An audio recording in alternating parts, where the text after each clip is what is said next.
From translation, ISV International Standard Version. This 4th day of the year. Today we are reading passages Genesis 12 to 15. Genesis chapter 12, verses 1 to 20. The Lord had said to Abram, "Leave your country, your people and your father's household, and go to the land I will show you. I will make you into a great nation, and I will bless you. I will make your name great, and you will be a blessing. I will bless those who bless you, and whoever curses you I will curse, and all peoples on earth will be blessed through you." So Abram left as the Lord had told him, and Lot went with him. Abram was 75 years old when he set out from Haran. He took his wife Sarai, his nephew Lot, all the possessions they had accumulated, and the people they had acquired in Haran, and they set out for the land of Canaan. They arrived there. Abram traveled through the land as far as the site of the great tree of Moreh at Shechem. At that time the Canaanites were in the land. The Lord appeared to Abram and said, "To your offspring I will give this land." So he built an altar there to the Lord, who had appeared to him. From there he went on toward the hills east of Bethel and pitched his tent, with Bethel on the west and Ai on the east. There he built an altar to the Lord and called on the name of the Lord.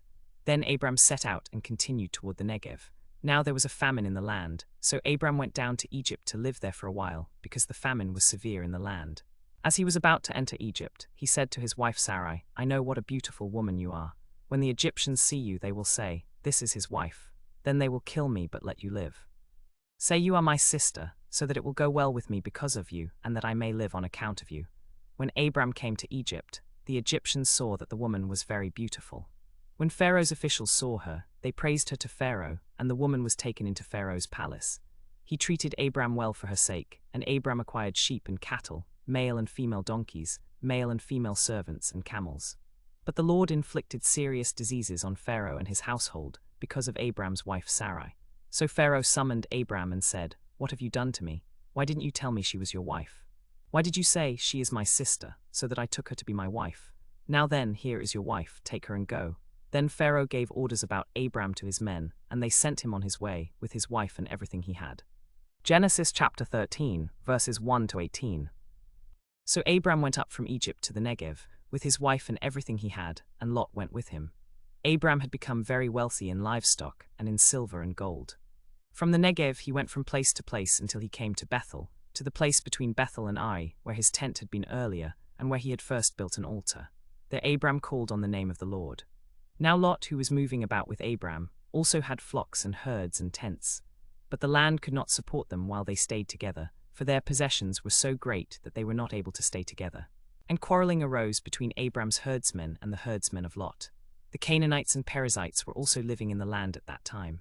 So Abram said to Lot, "Let's not have any quarreling between you and me, or between your herdsmen and mine, for we are brothers. Is not the whole land before you? Let's part company. If you go to the left, I'll go to the right. If you go to the right, I'll go to the left." Lot looked up and saw that the whole plain of the Jordan was well watered, like the garden of the Lord, like the land of Egypt toward Zoar. This was before the Lord destroyed Sodom and Gomorrah.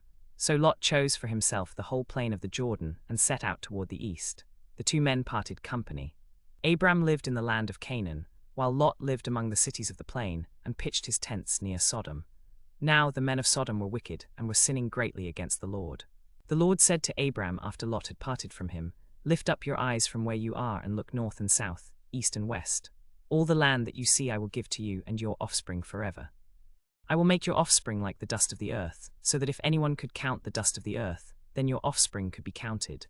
Go, walk through the length and breadth of the land, for I am giving it to you." So Abram moved his tents and went to live near the great trees of Mamre at Hebron, and there he built an altar to the Lord.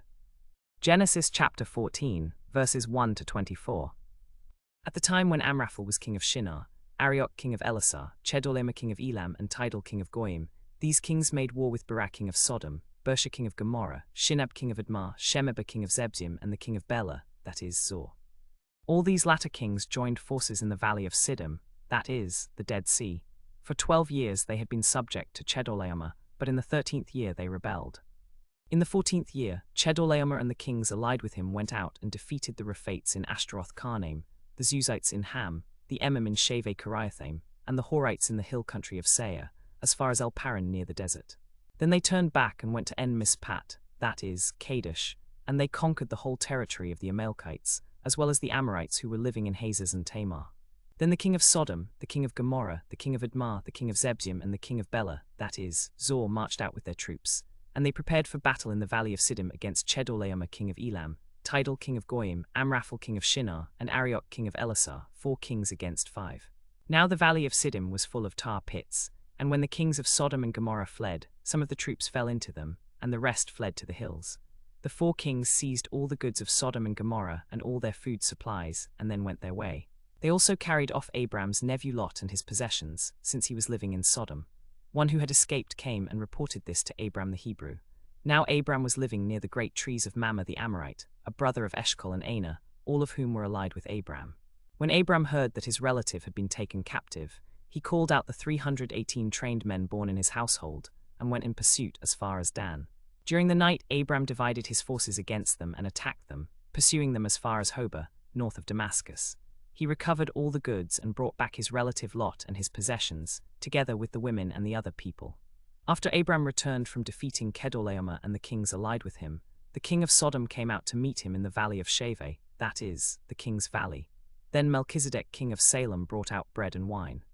He was priest of God Most High, and he blessed Abram, saying, Blessed be Abram by God Most High, creator of heaven and earth, and praise be to God Most High, who delivered your enemies into your hand. Then Abram gave him 1/10 of everything. The king of Sodom said to Abram, Give me the people and take the goods for yourself. But Abram said to the king of Sodom, I have raised my hand to the Lord, God Most High, creator of heaven and earth. I will not take so much as a thread or the thong of a sandal, or anything that is yours, so that you will never be able to say, I made Abram rich. I will accept only what the young men have eaten, and the share of the men who went with me, Aner, Eshcol, and Mamre. Let them take their share. Genesis chapter 15, verses 1 to 20. After this, the word of the Lord came to Abram in a vision. Do not be afraid, Abram. I am your shield, your very great reward. But Abram said, O sovereign Lord, what can you give me since I remain childless, and the one who will inherit my estate is Eliezer of Damascus? And Abram said, You have given me no children. So a servant in my household will be my heir. Then the word of the Lord came to him, This man will not be your heir, but a son who is your own flesh and blood will be your heir. He took him outside and said, Look up at the sky and count the stars, if indeed you can count them. Then he said to him, So shall your offspring be. Abram believed the Lord, and he credited it to him as righteousness. He also said to him, I am the Lord, who brought you out of Ur of the Chaldeans to give you this land to take possession of it. But Abram said, O sovereign Lord, how can I know that I will gain possession of it? So the Lord said to him, Bring me a heifer, a goat, and a ram, each 3 years old, along with a dove and a young pigeon. Abram brought all these to him, cut them in 2, and arranged the halves opposite each other. The birds of prey, however, came down on the carcasses, but Abram drove them away. As the sun was setting, a deep sleep fell on Abram, and thick and dreadful darkness came over him. Then the Lord said to him, Know for certain that for 400 years your descendants will be strangers in a country not their own, and that they will be enslaved and mistreated there. But I will punish the nation they serve as slaves, and afterward they will come out with great possessions. You, however, will go to your fathers in peace and be buried at a good old age. In the 4th generation your descendants will come back here, for the sin of the Amorites has not yet reached its full measure. When the sun had set and darkness had fallen, a smoking firepot with a blazing torch appeared and passed between the pieces. On that day the Lord made a covenant with Abram and said, To your descendants I give this land, from the river of Egypt to the great river, the Euphrates, the land of the Kenites, Kenizzites, Cadmonites, the Hittites, Perizzites, Rephaites, the Amorites, Canaanites, Girgashites, and Jebusites.